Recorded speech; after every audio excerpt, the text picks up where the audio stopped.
The small luxury SUV segment is one of the fastest growing, but also one of the most unusual segments in North America. Why unusual? Well, there are a few reasons, but one of the most intriguing is that it's not the Germans that control this segment when it comes to the sales charts. The Volvo XC40 is in fact the bestseller in this segment, followed not by BMW or Audi or Mercedes, but by Cadillac and the XT4. It's into this segment that Alfa has decided to place not only their first hybrid, but their first plug-in hybrid, and the only plug-in hybrid small luxury SUV in America. This is the new Alfa Romeo Tonale.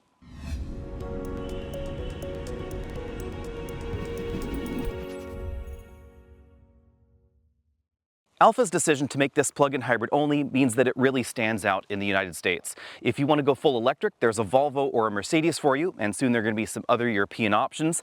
If you want to go hybrid without a plug, there's the Lexus UX, but if you want a plug-in hybrid, this is the only choice, and it's the only way it comes in this country. If you're watching this video in Canada, you might be confused because you can get this without the plug-in hybrid system, and in Europe there are a number of different drivetrain options, but in the US, this is the only way that it comes. Now, as far as the design goes, it certainly looks like the rest of the Alfa family. It looks a lot like the Giulia and the Stelvio up front, but you can see that this is a slightly less expensive model. So some of the creases around are not quite as crisp as you'll find in the Stelvio or the Giulia. The wheels, although they're very similarly shaped, they don't have quite the same sort of finesse and high materials quality that we find in the more expensive models. Pretty logical for a less expensive vehicle, but I love the family resemblance. It really makes this feel and look more expensive than it is. Although keep in mind, it is going to be more expensive than the regular hybrid or regular gasoline competition. We have these attractive multi-module LED headlights up front, and matrix headlights are standard in every trim. The family resemblance continues around the side, where we find the same sort of high-riding hatchback vibe that we find in the larger Stelvio. It's certainly less boxy than the Mercedes or the Volvo, but I think it looks a bit sportier to my eye. Size-wise, this is 178.3 inches long, so about 4 inches longer than the Volvo, about 4 inches shorter than a Mercedes-Benz GLB, but very similar in terms of its profile to the Mercedes-Benz GLA. Going in for a closer look, you'll notice that not all the proportions are the same as the Stelvio, and that's because this is based on a front-wheel drive platform, not a rear-wheel drive platform like the larger Alfas. And that gives us a slightly longer front overhang, but I think they disguise it pretty well with the front-end styling and wheels that are a little bit closer to the doors. Speaking of the wheels, I love this design, but you'll notice again, at closer inspection, these are a little bit chunkier. They're not quite as thin, not quite as premium feeling as the wheels we find in the larger Alfa models, but I'm really glad that they brought us this design into the Tonale, because this is one of my favorite wheel designs currently available in North America. Now, wrapping those wheels, we find your choice of 225 or 235 width tires. I was surprised that they're not a little bit wider, because this is a bit on the heavy side for this segment. Keep in mind the plug-in hybrid system is standard. If you didn't get the plug-in hybrid, say in Canada or in Italy, then it would be lighter and more in keeping with the other options. As far as ground clearance goes, that's also a little bit different than most. 5.6 inches of clearance versus 8 to 8.3, depending on which of the European competitors you're looking at. The Volvo was one of the highest at 8.3 inches, and that includes even the full battery electric version of that XC40. And again, if you're watching this video outside the United States, you might be a little bit confused because the plug-in hybrid system actually reduces the ground clearance right back there, mainly because of some of the electric drivetrain components. So you will find higher ground clearance figures in the versions that are available outside the US. Some car companies are hiding exhaust tips in hybrid and plug-in hybrid models, but not Alfa. They're definitely large and in charge down here at the bottom of the bumper. We have well-integrated parking sensors and full LED taillights with a bar that wraps from one side to the other, sort of mimicking what was going on with the headlights up front. In North America, the turn signals are red, not amber like they are in Europe. I'm a bit disappointed about that, but I do love the fact that this car is pretty easy to clean. It's been raining nonstop for the last 7 days, and it's pretty muddy out here. I did have to give this a complete wash before I videoed it, and I noticed that there aren't too many nooks and crannies that are hard to clean. Even though this does have a very aggressive design, they didn't put faux grills everywhere that really catch the dust and the dirt and things like that. So this is certainly going to be a lot easier to clean in your own driveway. The general design of this hybrid system has become increasingly popular around the world, and it's substantially similar to the hybrid system that we find in the Toyota Crown Hybrid Max, including the 6-speed automatic transmission made by the exact same company, Aisin, although it's not exactly the same transmission model number. At the heart of this system is a 1.3-liter turbocharged engine on this side. It produces 180 horsepower in its own right, and it's mated to a 44 horsepower electric motor sandwiched between it and the 6-speed automatic transmission on the other side. That motor's purpose is to start and stop the engine, generate power, and smooth out the shifts up front. We then have a 121 horsepower electric motor in the back, good for 184 pound-feet of torque, and that brings the system total up to 285 horsepower, 347 pound-feet. It's one of the more powerful systems in this segment. Everything is made possible by a 15.5 kilowatt-hour lithium-ion battery pack that's positioned in the rear of the vehicle, and they decided to give it a pretty quick charger. If you have access to the right EVSE, you can charge this battery completely full from empty in about 2.5 hours. And that's because rather than giving us a really slow AC Level 2 charger, they went for a 7.4 kilowatt unit. It's actually one of the quicker ones. You'll get 29 miles per gallon combined when operating as a hybrid and 33 miles of all-electric range, assuming, of course, the stars align. The downside is the curb weight. At 4,133 pounds according to the sticker, this is about 200 pounds heavier than the heaviest version of the GLA or the gasoline XC40. However, it is about 600 pounds lighter than the XC40 EV. In case you're wondering, charging happens back here on the driver's side. There is one of those silly little plug things on the J1772 connector. You fill it with gas on the other side.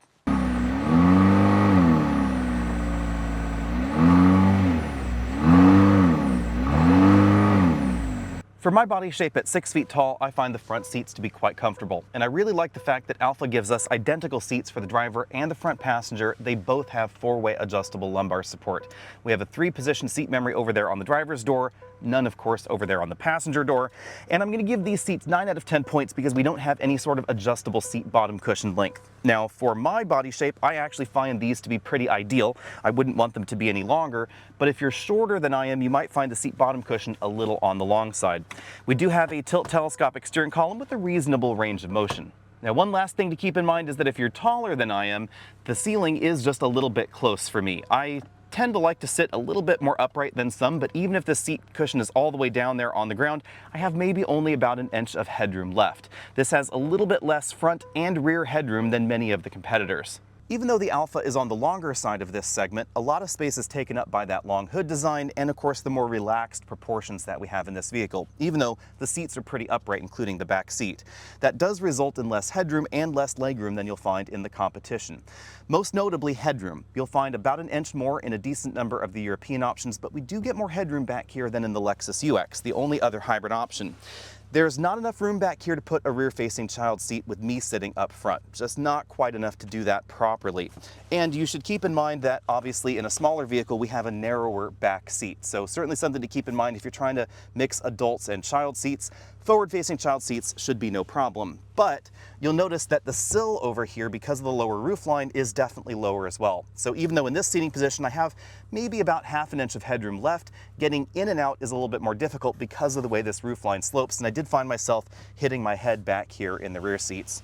To help improve cargo practicality, we have 60/40 folding rear seats, and we have a ski pass-through right here in the middle section. That's not quite as handy as a 40/20/40 folding rear seat back, but it's certainly handy than one without the pass-through. We also get rear air vents back here and some USB-C charge ports, but keep in mind again, it's pretty narrow. Behind the power hatch, we find 22.9 cubic feet of cargo capacity. That's a little bit ahead of the Volvo, but not quite as practical as it could be because of this really raked hatch. That obviously makes the look a little bit sexier than some of the boxy options out there, but it does cut down on cargo practicality a little. Cutting down a bit more on cargo practicality, however, is this hard style cargo cover. There's not really anywhere good to store it. Alfa could have designed a storage cubby under here where it would fit, but as you can see if I pull that out, there's just no place for it to go. And that's because of where the hybrid battery pack is located. I'll go ahead and remove the entire floor there so you can see what's going on. We have a big foam divider. Under here we have the high voltage battery. In this area we do have a little bit of additional storage space for your charge cord, things like that. Can affix a flat over there, and a place for the tire iron, etc. My apologies, I misspoke. Under this cover we find the rear motor unit, not part of the battery pack. That's actually more under the rear seat area of the vehicle. You'll notice that there's a decent amount of wasted storage space here. I really wish that manufacturers would give us maybe a hard plastic cargo divider in the back rather than those slightly cheaper foam dividers, because it would really make this space a great deal more practical, and it would also mean that there would be a place to store this cargo cover, say right there, and then to put the load floor back in place on top. As you can see, that would have fit perfectly. As we look around the interior, keep in mind that this particular model is, of course, the top-end trim, so there are going to be things you won't find in the base model that we do have in here. On this side, we have sun visors that slide side to side. That's a nice touch in a vehicle in this segment, and a reasonably sized moonroof. It's not quite what I would call panoramic, but it's definitely larger than average. We have height-adjustable shoulder belts for the driver and the front passenger, height adjustable head restraints as well, and you can see that we have the embroidered Alfa Romeo logo right there. I find these seats to be really comfortable and really supportive, but not everybody's going to be a fan of the aggressive side bolstering. However, I certainly am. I find these, again, really comfortable, and I like the fact that they really grip you there on the side. The seat bottom and back cushion are both perforated because these seats are heated and ventilated, something that you won't find in every entry in this segment. Moving over to the front doors, we find a reasonable number of premium materials, soft touch plastics on the top and in the midsection of the door right there. Also a soft touch armrest, but logically harder plastics down below. I'm not the biggest fan of the trim that we find over here on the driver and front passengers doors, but I do think that it's done well as far as the execution. Moving over to the dashboard, we find a different sort of trim panel. Part of what I don't like is that they don't actually match, but this one is part of the ambient lighting system. So at night, if the headlights are on, it's actually illuminated through that little pattern there. We have a soft touch injection molded upper dashboard section. It does come across as a little bit rubbery compared to the stitched materials that we find in this midsection of the dash. I would have loved to have seen a stitched upper dash in this particular model, since this is the top end trim. Down here we find a large bin style glove compartment. I had no problem fitting a large tablet computer inside. And then we have the latest Uconnect software right here in the middle of everything. Yes, they are calling this Uconnect, so it's not the same software that Alfa was using when they first returned to the United States. You can see that it has a home menu very similar to other Stellantis products in North America. This system is not the speediest. I would love to see a slightly faster processor. You'll notice it when loading things like the e-hybrid page. That does take a little bit of time, but I love the features in here, and it does seem to be pretty dependable as far as its operation. Once, of course, you get beyond the fact that some of the transitions are just a little bit delayed. It never has aired out or had any other issues. It's just not as snappy as I would like. Down here we find two big air vents. The controls for the climate control system, definitely different than the other Alfa products. Very similar to the other Alfa products though is this little knob right here. We have advanced efficiency, the normal drive mode, and basically sport mode. This little button right here in the middle adjusts the dampers. So if we're in the dynamic mode right there, I can turn the dampers to the soft position or have them in the firm position, but oddly enough, I can't make them firm in these other two drive modes. I think that's a little bit of a misstep. We have two USB inputs there, USB-C and regular USB, Qi wireless charging mat there, and of course Apple CarPlay and Android Auto will work wired or wirelessly. Down here we have a roller style control for the volume and power for that infotainment system, electric parking brake, pretty traditional console shifter right there, and then a button to control the hybrid system. This has an e-save mode, so you can have it save the battery or charge the battery, and once that mode is engaged, you would adjust it using those e-save settings that you saw earlier on the infotainment screen. You can also force the battery to charge if you move over to the dynamic mode, because in order to maintain the dynamic mode, it's going to try and keep the battery at a much higher state of charge, right around 80% or so. So it has the effect of doing the same thing as that e-save mode right there. In the middle of everything, we have two pretty decently sized cup holders. This is the same sort of finish that we find on the doors. There is some synergy as far as the trim, and I appreciate the fact that we don't have nearly as much shiny black plastic in here as we have in some Stellantis products in North America, but there is still some around the shifter right here, around the air vents up there. Bearing in mind that this is a relatively narrow cabin, we have a relatively narrow center armrest with a reasonable amount of storage inside for a vehicle that's this size. Over on the driver's side, we find a full LCD instrument cluster. Its theme is slightly adjustable. There are a few different looks, and then of course you can scroll through various different options right there in the middle, from extra gauges to what's the hybrid system up to, and of course the active safety systems on the vehicle as well. The instrument cluster is embedded in this really eccentric pod, which I don't know if it works quite as well for an LCD like this as it does for analog gauges, but I think it definitely gives this a different style than the competition, and it kind of goes with the round air vents on the outside. You rotate them around to open and close them. I think it's a pretty intuitive design once you get used to it. Moving over to the steering wheel, the first thing you'll notice are these absolutely enormous and fantastic shift paddles on the back. They are metal shift paddles, down over there on the left, up on the right, and they don't move with the steering wheel, which I know is some folks' preference. Personally, I like them to move with the steering wheel, but I can get behind the ones that are this size because they're really easy to find. We have sport grips on the upper portion of the steering wheel. It's not as thickly wrapped as I thought it would be, to be honest. It's definitely thinner than some of the Dodge steering wheels out there in the Stellantis portfolio. On this side, we find the controls for the adaptive cruise control system, the engine start-stop button there, and then controls for that multifunction LCD cluster, along with some infotainment controls as well. Now, some of you were asking what happens if you press the start-stop button while you're driving the vehicle. As you can see right now, I'm in drive. If I press this button, I just get a warning message on the instrument cluster that says vehicle not in park. So the answer is nothing. Don't be worried about that. Let's talk about the drive modes first. When you turn the vehicle on, it's going to start in the normal mode, and that means that it's going to prioritize electric operation, but it's not going to exclusively operate in electric-only mode. If you want the car to be more aggressive with the electric-only mode, then you want the advanced efficiency mode, the A mode on that little dial, and it's going to stay in electric mode until you floor it all the way and go past the little detent on the accelerator pedal. And with 121 horsepower in the back, even at 4,000 pounds, this does a pretty decent job of scooting up hills like this. It feels pretty peppy on mountain passes, etc. And the range is definitely decent. Now, in my personal benchmark, I was not able to get from my office to home, which is just over 30 miles electric only. It was pretty close, but climbing the hill, it did need to turn on the gasoline engine, because as you get towards the lower states of charge on the battery, it's not going to be able to put out as much power, so it's not going to be able to deliver all of the same electric power that it could when the battery was completely full. And that's why when you're in the dynamic mode, the sport mode basically, it's going to actually try and charge the battery to maintain a higher state of charge.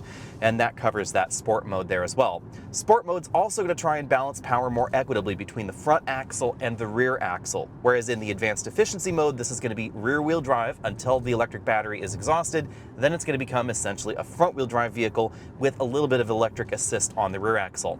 Anytime you're commanding more than the horsepower output of that 1.3 liter engine, of course, the balance is going to be coming from the rear electric motor. And unlike some electric vehicles, like say, I don't know, the average RAV4 hybrid or the Lexus UX hybrid, because this battery is bigger, it's going to be able to deliver its maximum power output for longer. And you will notice that on some mountain hill climbs that something like a Lexus UX or a Prius or a RAV4, they can end up running out of juice because all you've got left is the gasoline engine. That's still going to happen, but it's going to take longer to get there. The other key thing to know is that even though in advanced efficiency mode, it's going to prioritize the electric operation, if I floor it, it's always going to turn on the gasoline engine, and it's basically always going to go 0 to 60 in 5.5 seconds, regardless of the drive mode.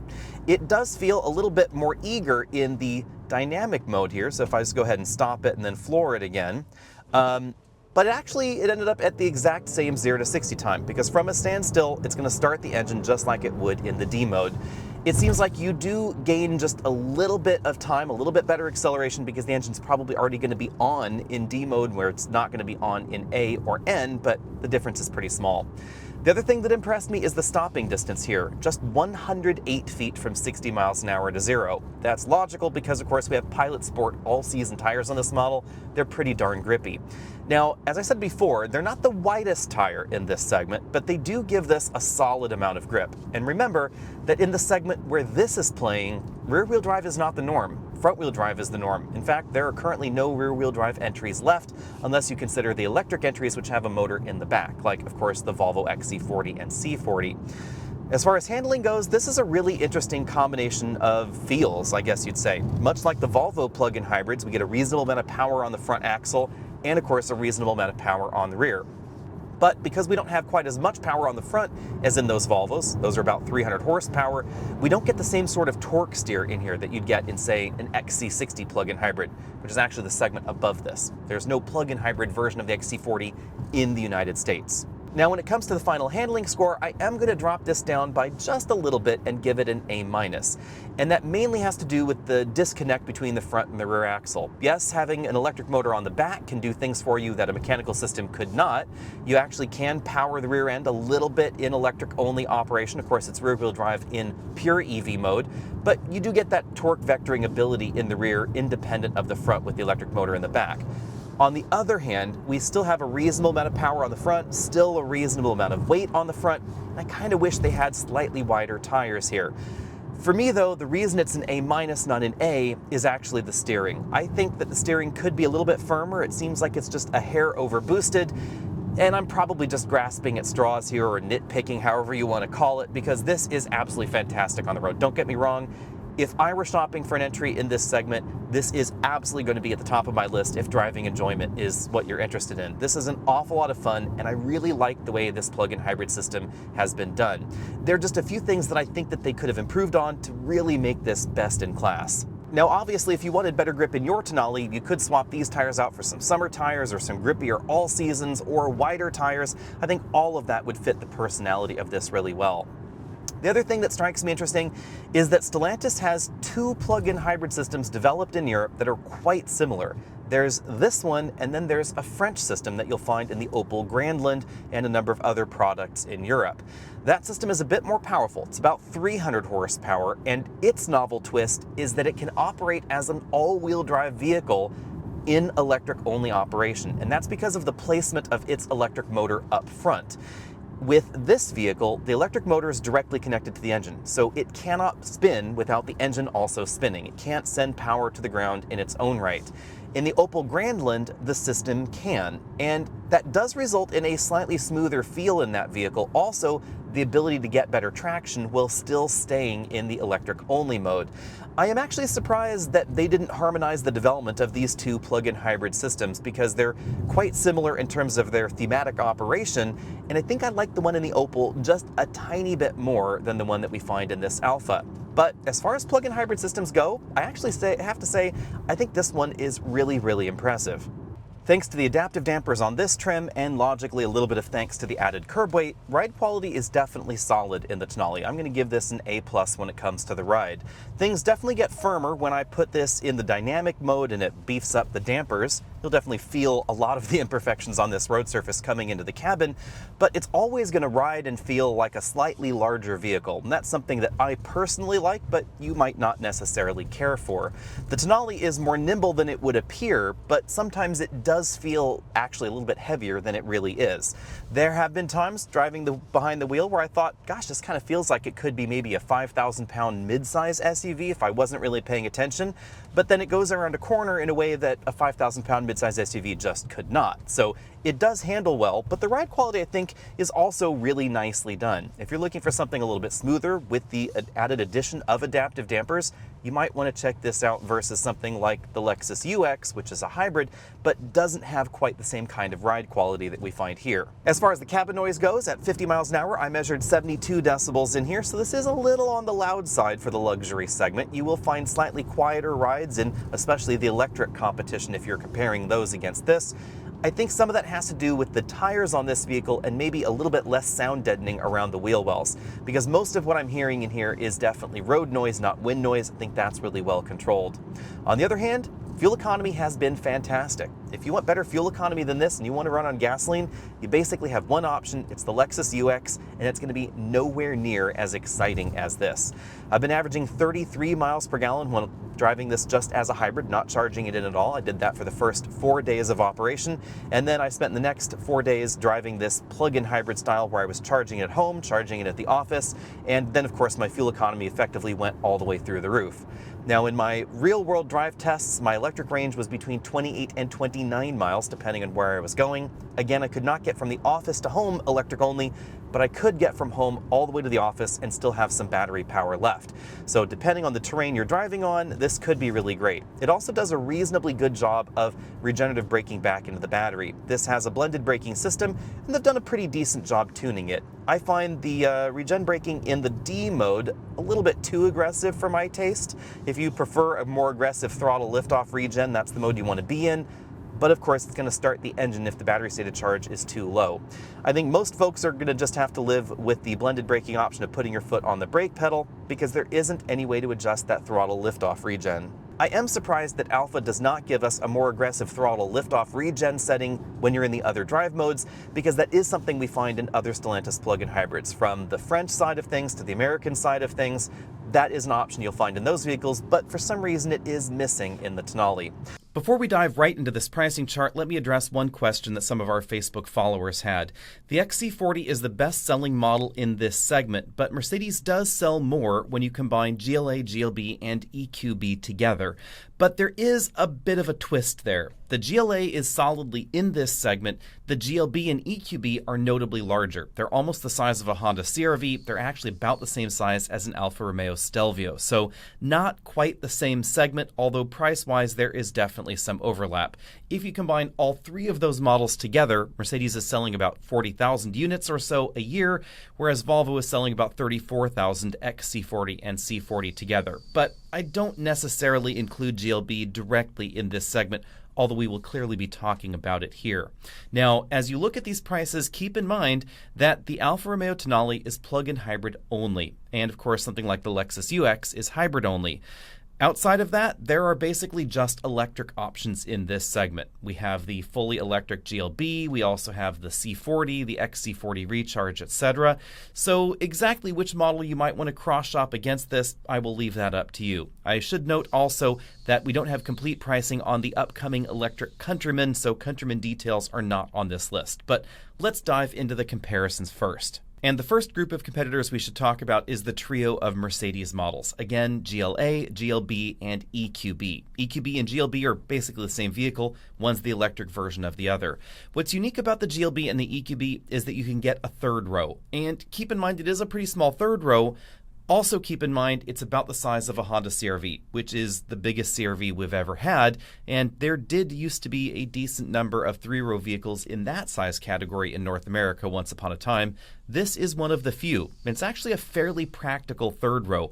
It's a little bit more comfortable in some dimensions than the third row we find in, say, a Mitsubishi Outlander plug-in hybrid, but it is still very, very small. I do think it's pretty convenient, but definitely very small. Now, as with a lot of the other competitors here, we're talking about an electric option because there isn't a plug-in hybrid in the lineup. And again, that really is the truly unique thing about the Alfa Romeo Tonale.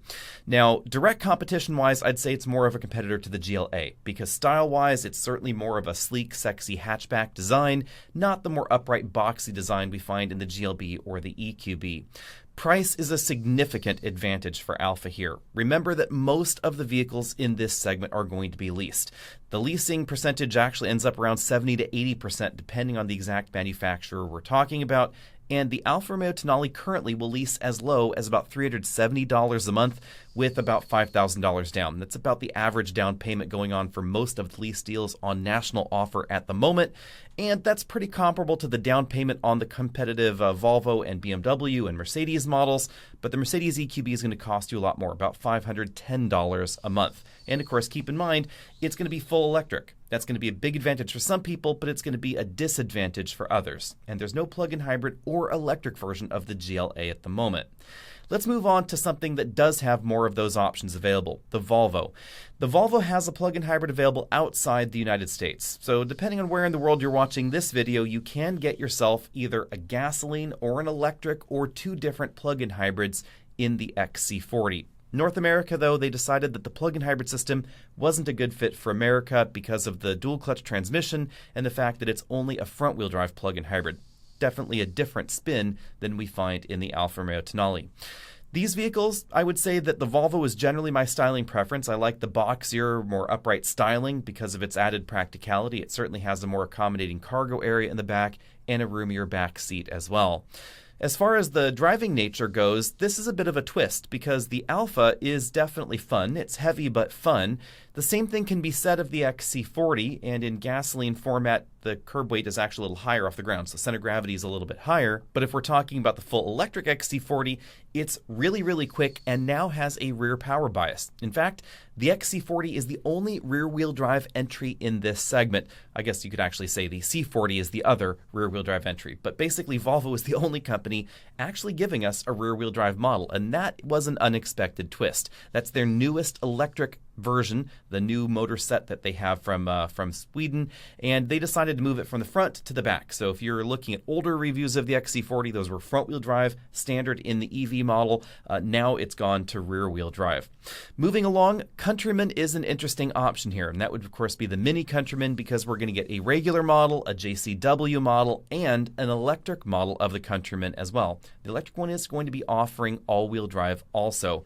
That's going to give you about 300 horsepower, about about 230 miles of range or so. We don't have complete details on that one just yet, but it's going to be on sale later this year, starting at around $45,000. So pretty price competitive to the Alfa. And I would say in many ways, the Alfa shopper and the Mini shopper, even though they might not be cross-shopping these two vehicles against one another, they tend to be kind of similar-minded people. They're looking for something a little bit further off the beaten path, something that's very high style. Those are definitely reasons to get either the Mini or the Alfa over the average European option.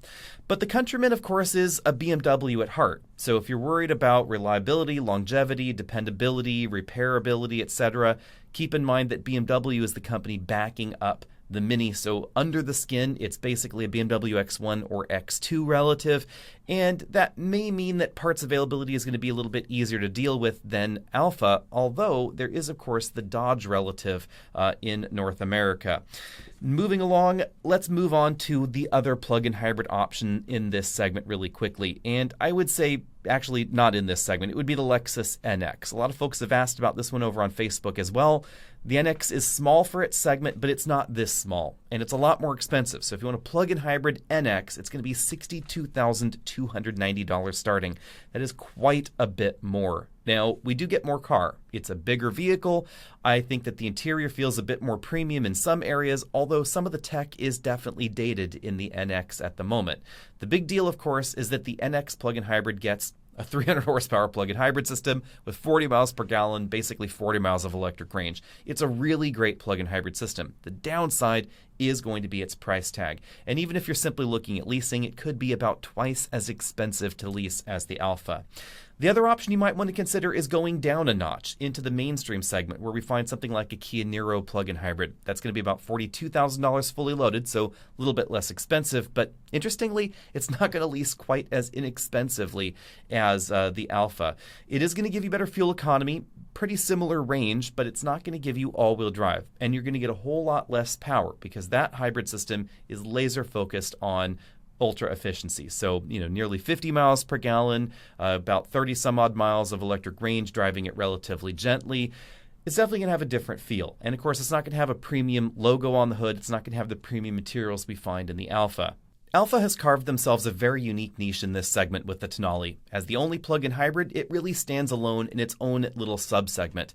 But that's going to be an advantage to some and a disadvantage to others. If you, for instance, never plan on plugging your plug-in hybrid in, you should probably just get a regular hybrid. Check out something like a Lexus UX. It's not going to be as much fun, but it is going to be significantly more fuel efficient. And if you plan on plugging it in all the time, you might be better off with one of the full electric options, like the Mini Countryman or the Volvo C40 or XC40, etc. They're going to be a bit roomier. They're going to be a bit quicker as well. The plug-in hybrid Tonale has a blend of advantages and disadvantages. Yes, the fuel economy is going to be higher than average when we're talking about the non-plug-in hybrid competition, and that's going to be an advantage to some, but you are also going to be running through tires a little bit more quickly because the vehicle is heavier, and of course it's going to wear through those tires. And that's not normally a problem in a plug-in hybrid when you're plugging it in all the time, because that's far going to be outweighed by the advantage of the reduced emissions from plugging it in, the reduced cost of fueling from plugging it in, etc. But if you're not plugging it in, then you might want to start thinking about some of those things. But also, if you truly need a vehicle that you can drive electric only every day and then fill with gasoline when you have to make regular round trips farther away, say something like the Bay Area down to San Diego or something like that, then I would suggest actually checking out one of the more fuel-efficient plug-in hybrids, something like a Niro on the less expensive side or the Lexus NX on the more expensive side, because both of them are going to give you better fuel economy when you are using it as a regular hybrid. So on those longer journeys or when you simply can't plug it in, you're still going to be using less energy. And of course, most of those options are also a bit more efficient operating on electricity anyway as well. So regardless of your fuel source, gasoline or electricity, some of those are going to be a bit more efficient. The other sticky component for the Alfa, probably upsets the people at Alfa, and that is the Dodge Hornet. You can get basically the same vehicle with a lot of the same functions with a different styling package on the outside for a little bit less at the Dodge dealer, and that's going to be easier to service and have warranty work on done, etc. in the future because they're going to be selling more of them. There are more Dodge dealers around the U.S., and I actually think that I like the style of the Hornet just a little bit more. Let me know what you think of everything down there in the comment section. I really hope Alfa succeeds with this plug-in hybrid because I think we need more plug-ins in this segment. I love the fact that we have a lot of full electric options, but I really would love to see Volvo, for instance, bring that front-wheel drive plug-in hybrid to the US. I would love to see how it really works in this market. I also would love to see less expensive plug-in hybrids from Lexus. The NX plug-in hybrid is pretty darn expensive, and that's basically it when it comes to the plugins. So let me know what you think about that down there in the comment section below. And are you interested? Have you already purchased an Alfa, or would you just get the Dodge? Find us over at Facebook, Twitter, and Instagram. And of course, if you are following our podcast, we're going to be rebooting that. So be sure and call us and leave us messages down there at that number at the bottom of your screen. We're going to be using viewer feedback and viewer questions in future podcast episodes. So if you have questions that you want to be featured on those podcasts, leave us a message. They're going to be actually in the podcast to make it a little bit more understandable for viewers that are wondering about what we're talking about. So do that. I'll see all you later.